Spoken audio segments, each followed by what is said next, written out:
Jadi untuk umur 5 hingga 6 tahun, selalunya kanak-kanak boleh bersembang antara dua pihak.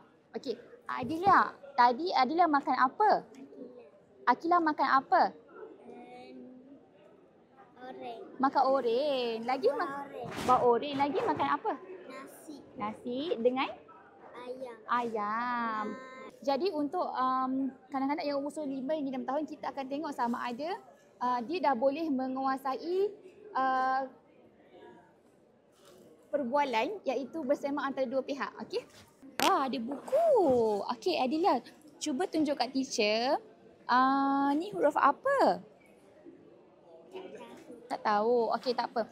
Okey, Adilah, cuba tengok. Buku ni pasal apa? Bercerita. Buku bercerita. Okey.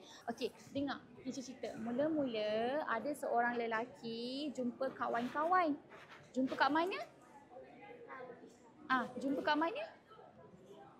Kat tengah laut. Oh, ini sungai. Ada sungai.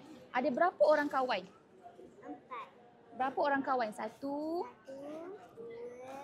3, 4. Oh, ada 4 orang kawan. Okey, so kita akan tengok sama ada boleh mengira ataupun belum. Kita panggil quantity concept.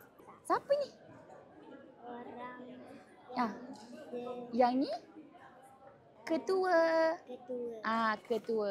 Okey, sepatutnya pada usia sebegini, kanak-kanak dah boleh mengenal karakter. Contohnya lelaki, perempuan, kanak-kanak dan juga boleh menguasai kita panggil quantity concept. 1, 2, 3 dan 4. Bukan mengira tapi boleh faham mengenai kuantiti. Okey?